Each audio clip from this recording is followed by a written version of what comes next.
Oke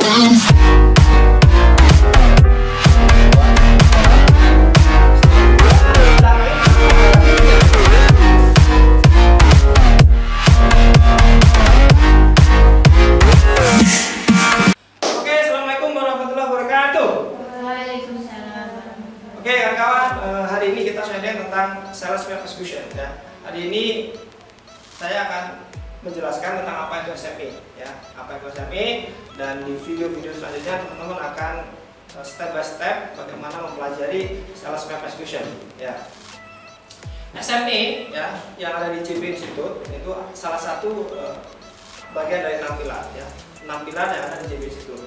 Pilar pertama adalah digital web execution, pilar kedua adalah sales web execution, pilar ketiga ya adalah management execution, pilar keempat leadership, pilar kelima adalah entrepreneur, pilar keenam adalah spiritual. Nah, hari ini selama beberapa menit ke depan saya akan membahas tentang bagaimana tahapan sales web execution gitu ya. Jadi khususnya teman-teman yang saat ini ya menjabat sebagai team leader, yang saat ini teman-teman menjabat sebagai supervisor, nah wajib untuk menjalankan sales web execution ini ya. Oke, kita mulai dari yang pertama adalah pengantar sales management dan sales framework. Nah, pengantar. Jadi hari ini kita bicara tentang pengantar ya, pengantar. Jadi apa yang harus teman-teman lakukan selama minimal 3 bulan ke depan ya, setelah Anda belajar di dalam execution, Anda belajar apa gitu ya. Anda harus paham betul ya. Ini adalah kisi-kisi yang kawan-kawan harus hafal, yang kawan-kawan harus ketahui bagaimana menjadi seorang sales yang hebat, bagaimana menjadi sales yang keren kan seperti itu. Nah, pertama adalah pengantar. Yang namanya pengantar berarti ya alasan yang kuat. Yang namanya pengantar berarti yang melatar belakangi kenapa hadirnya kurikulum ini, yang melatar belakangi kenapa ada namanya sales web execution. Nah, jadi kaki kiri kita adalah digital marketing, ya. Kaki kanan kita adalah sales offline. Perhatikan ya, kaki kiri kita adalah digital marketing, kaki kanan kita adalah sales offline. Sales offline. Dan di sini juga diajarkan bagaimana manajemen itu juga. Nah, sales web execution ini ya adalah lanjutan ya, lanjutan dari modul digital web execution, lanjutan. Maka yang saat ini kawan-kawan sudah mempelajari sales web execution ya, dan belum mempelajari digital web execution ya, Anda bisa lihat video-video selanjutnya atau e-course digital web execution seperti itu ya. Nah, sekarang apa yang dipelajari kawan-kawan? Pertama adalah 3C ya, 3C. Satu dulu nih, yang nomor 2 adalah kas kompetitor. Nah, kompetitor. Nah, jadi yang pertama tadi adalah pengantar ya. Yang kedua adalah audit kompetitor. Yang kedua ya. Yang kedua adalah audit kompetitor. Nah, audit kompetitor ini adalah salah satunya teman-teman minimal ya, minimal memiliki 10 sampai 15 atau 20 ya. Kompetitor siapa yang dijadikan referensi gitu. Kalau di digital marketing berarti siapa sih gitu kan, perusahaan agensi ya yang ada di digital marketing.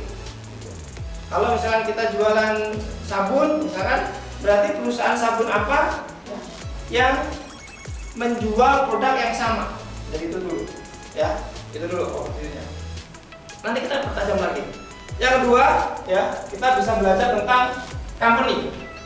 Company ya. Pertama tadi adalah pengantar sales management framework, ini salah satunya. Yang kedua adalah kompetitor, ya kan? Yang ketiga adalah company, ya company. Company ini adalah bagaimana teman-teman, ya kan, bisa mengaudit, ya, organisasi yang saat ini Anda ada di dalamnya. Contohnya misalkan keunggulan JB Institute ini apa? Misalkan keunggulannya memiliki 6 pilar. Kelemahannya apa? Misalkan kelemahannya kita outletnya masih 5 outlet gitu ya, masih belum banyak. Nah, artinya kita marketnya di mana? Kita harus tahu dulu, gitu kan? Jadi kelebihannya apa, keunggulannya apa, gitu ya. Teman-teman harus paham. Nah, sehingga ketika nanti kita jualan, kita sudah tahu bagaimana kita melihat peluang yang ada, gitu kan. Kita harus ngomong seperti apa kepada prospek, kita ngomong seperti apa kepada klien. Karena kita udah tahu kelebihan kita apa, keunggulan kita apa, ya. Fokuslah pada keunggulan. Saya ulang ya, fokuslah pada keunggulan. Ya. Nah, yang keempat adalah customer. Ya, customer. Ya. Customer ini adalah salah satu yang harus kita turutin keinginannya. Gitu. Apa yang menjadi keinginan dari customer itu? Apa yang menjadi keinginan dari klien kita? Gitu. Ya kan? Apa kira-kira keinginannya? Nah, kalau di JB Institute, kalau kita pendampingan, ya berarti klien ingin misalkan SOP-nya selesai. Kalau di store misalkan barangnya nyampe tepat waktu dan seterusnya. Nah, kira-kira seperti itu. Kawan-kawan, dari 4 hal ini, ya kan, Anda bisa menjadikan ini fondasi teman-teman untuk ya menuju ke 4 dan seterusnya. Kita ulang lagi, yang pertama tadi apa? Coba. Pengantar, sales, manajemen, dan frameworknya. Nah, ini salah satu pengantarnya, ya kan? Yang kedua tadi apa? Audit kompetitor. Ya, teman-teman di audit. Siapa kompetitornya? Siapa yang akan kita jadikan percontohan? Siapa yang akan kita jadikan duplikasi kita? Nah, terus yang ketiga, company, ya, perusahaan. Organisasi Anda keunggulannya apa? Kelebihannya apa? Kekurangannya apa? Itu diaudit, teman-teman. Sebelum kita bicara yang lebih jauh lagi, sebelum kita bicara jualan. Selanjutnya, customer, audit customer. Apa yang diinginkan oleh customer? Apa yang diinginkan oleh klien kita? Apa yang diinginkan oleh tim kita? Ya, benar ya. Tim kita salah satu adalah customer kita. Jadi ketika tim kita pengen apa-apa, ya kita fasilitasi. Ketika tim kita ingin apa, kita layani, dan seterusnya. Nah, ini salah satu pengantar yang teman-teman harus pahami, ya kan? Nah, selanjutnya kita bicara tentang S segmen market, nah, target sama positioning. Jadi, yang nomor 5 itu adalah segmen. Yang nomor 5 adalah segmen. Yang nomor 5 segmen. Apa itu segmen? Gitu kan? Segmen adalah penggolongan, pengelompokan, ya kan? Jadi kalau teman-teman saat ini, ya kan, bicara tentang segmen, berarti penggolongan, digolongkan, gitu kan? Jadi kalau misalkan kita bicara tentang segmen market, berarti ada usia, ada gender, ada teritori, dan seterusnya. Jadi segmen ini adalah pengelompokan berdasarkan definisi-definisi yang Anda ingin kelompokkan tadi, seperti itu, ya kan? Nah, selanjutnya setelah segmen apa? Target, ya. Yang nomor 6 adalah target. Apa itu target? Nah, target itu salah satunya adalah dari segmen yang Anda pilih tadi, ya kan? Anda mau menargetkan siapa? Misalkan pengusaha kuliner, pengusaha properti, pengusaha muslim, fashion, seperti yang sudah kita lakukan di JB, ya, kita ada kategorikan, ada marketing properti, ada marketing sales, ada konveksi, dan seterusnya. Itu salah satu kita membidik market yang kita eksekusi. Jadi jangan berharap teman-teman bisa menyelesaikan semua masalah, gitu ya. Jadi kita harus tahu dulu market mana yang kita bidik, gitu kan. Selanjutnya positioning, ya kan? Positioning. Nah, positioning di sini adalah apa yang ditanamkan di benak target market, ya, tentang value produk yang Anda tawarkan, gitu. Jadi kita mendelivery value. Apa yang diinginkan oleh customer kita itu apa sih sebenarnya? Dan keunggulan dari produk Anda ini apa yang mau didelivery kepada target market? Jadi seperti itu, ya. Jadi kawan-kawan, kalau kawan-kawan ingin, ya, jualan, berarti Anda mendelivery value, mendelivery keunggulan unik produk Anda apa? Kira-kira seperti itu ya. Produk Anda apa sih kira-kira? Gitu kan? Yang kira-kira prospek itu ketika melihat value Anda itu klik. Nah, itu salah satu adalah positioning, gitu kan? Yang harus Anda delivery. Nah, selanjutnya 7P. Nah, 7P. Ya. Ini yang ke-8. Ya. Jadi ini adalah overview apa yang Anda pelajari di SME, apa yang Anda dipelajari di Sales Map Execution, gitu kan? Ada 7P, minimal 4P, gitu kan? Yang saya ngomong ya. Di sini ada salah satunya adalah produk. Produknya apa? Jadi bentuknya fisik atau jasa atau produk, ya monggo terserah. Terus tempatnya di mana? Kalau di digital marketing kita mungkin nggak terlalu fanatik dengan tempat, karena kita di online, gitu kan? Selanjutnya adalah price. Ada harga di situ. Ada harga. Nah, apa? Berapa harganya? Produk yang sudah Anda buat itu harganya berapa? Harganya berapa kira-kira? Nah, selanjutnya adalah promotion. Nah, dari produk yang sudah Anda tawarkan kepada target market, ya, pertanyaannya adalah apakah ada promo, apakah ada diskon, beli 2 dapat 1, itu salah satu promo. Nah, selanjutnya adalah people. Siapa yang menjadi penjualnya? Siapa yang menjadi sellernya? Siapa yang menjadi timnya siapa? Nah, terakhir di sini adalah proses sama physical evidence. Proses jualannya seperti apa? Ada proses sales managementnya, ada proses penjualannya, ada proses tahapan-tahapan yang dilakukan sebelum kita menjual, gitu ya. Ada prosesnya, ada tahapannya. Nah, selanjutnya adalah physical evidence. Itu bentuk fisiknya seperti apa.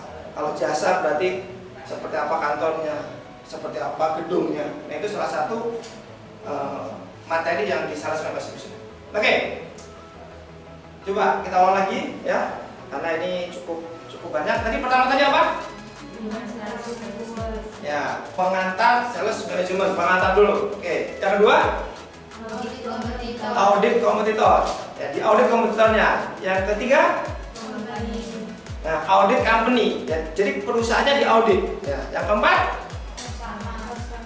customernya diaudit. Apa yang menjadi keinginannya? Apa yang menjadi kebutuhannya? Kira-kira apa kebutuhannya? Selanjutnya, nah, segmen, ya, target, positioning, ya, habis itu 7P. Nah, selanjutnya, ya, adalah yang ke-9. Apa ke-9? Yang ke-9 adalah selling skill, betul ya? Baru setelah Anda mempelajari 1 sampai 8, maka selanjutnya Anda harus punya selling skill. Gimana caranya selling skill? Nah, banyak. Ada AIDA, ada speed, gitu kan? Kalau saya lebih suka pakai speed, gitu kan? Situation, ya, problem, implication, terus need-nya apa? Jadi ketika kita mau memprospek, ya ada banyak tool-tool ya yang teman-teman pelajari. Jadi Anda harus jago negosiasi, Anda harus jago prospek, Anda harus jago bagaimana ketika ngomongnya seperti ini jawabannya apa. Ketika dia lagi nggak mau diketemui, kita harus seperti apa. Nah, harus ada selling skillnya. Nah, setelah selling skill, ya, kita bicara tentang rekrutmen sales force. Bagaimana kita merekrut sales force? Artinya apa? Anda sudah paham, Anda sudah tahu, Anda sudah tahu DME, Anda sudah tahu jualan, Anda sudah tahu selling skill. Sudah saatnya Anda membangun pasukan penjualan. Anda sudah harus membangun sales force, pasukan penjualan. Anda butuh berapa ratus pasukan, Anda butuh berapa puluh tim penjualan. Nah, Anda diajarin, ya kan? Nanti di eklus selanjutnya ya, seperti itu. Nah, selanjutnya account planning. Nah, account planning ini artinya bahwa setelah Anda punya prospek, misalkan Anda punya 100 prospek, maka itu di planning. Setiap hari prospek 10, berarti 10 hari ketemunya 10. Itu di planning. Account, Anda punya 3 klien, berarti seminggu satu di follow up. Kendalanya apa Pak? Kebutuhannya apa Pak? Artinya di sini di manajemen akun ini, akun ini artinya lebih ke daftar prospek yang sudah beli produk Anda. Daftar daftar klien yang sudah beli produk pada Anda. Jadi seperti itu.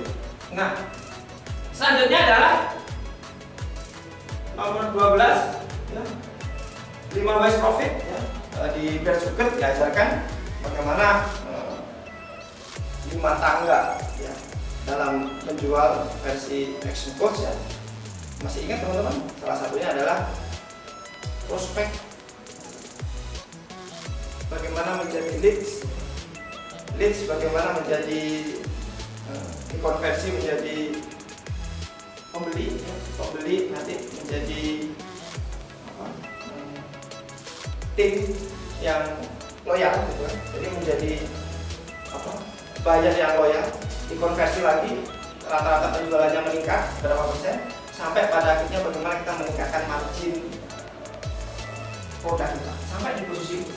Nah, selanjutnya adalah disiplin eksekusi ya, 13. Nomor 13 kita bicara tentang disiplin eksekusi. Apa itu disiplin eksekusi? Setelah teman-teman merencanakan penjualan, teman-teman sudah saatnya mendisiplinkan eksekusi. Dengan apa? Dengan 4DX bisa ya. Weeks measure, lead measure, lag measure-nya apa? Misalkan goalnya apa?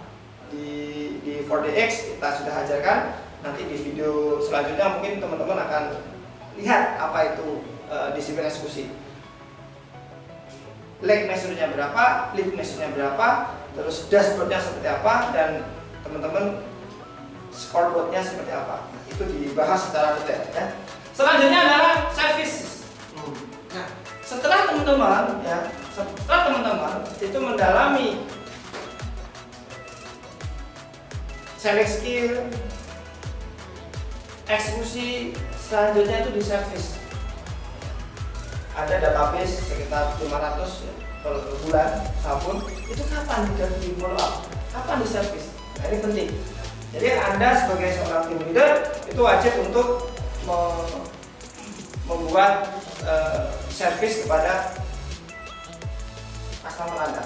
Selanjutnya adalah sales management control system. Ya. Nah, terakhir, bagaimana kita membuat control system? Ya, tim leader wajib membuat control system. Di sini ada namanya goal, ya kan? Ada namanya planning, ya. Ada namanya eksekusi, ya. Eksekusi ada 3, ya. Siapa? PIC-nya siapa? Yang membuat goal atau yang memplanning siapa? Habis itu siapa yang memfollow up? Siapa yang membuat laporan? Dan yang terakhir adalah evaluasi. Nah, evaluasi di sini harian seperti yang kita lakukan setiap pagi, daily inspection, ya. Terus review mingguan, terakhir adalah bulanan. Setiap bulan kita meeting. Ya. Itu sekilas tentang sales map execution. Kita ulang, ya. Pertama tadi apa? Yang kedua, audit kompetitor. Yang ketiga, audit company. Yang keempat, audit customer. Yang kelima, segmen, target, positioning. Terus yang keenam, yang kelima segmen, yang keenam target, yang ketujuh positioning, ya. Yang kedelapan 7P, ya kan? Terus yang ke-8 7P, yang ke-9 adalah sales skill, yang ke-10 itu recruitment, sales force, yang ke-11 account planning, yang ke-12 5 Ws, 13 eksekusi, 14 service, 15 sales management commission. Yaitu sekilas dari materi sales execution yang akan kita pelajari di video selanjutnya, ya. Nanti kita akan belajar satu persatu sampai detail tentang sales execution. Saya Rofi Fathia, assalamualaikum warahmatullahi wabarakatuh.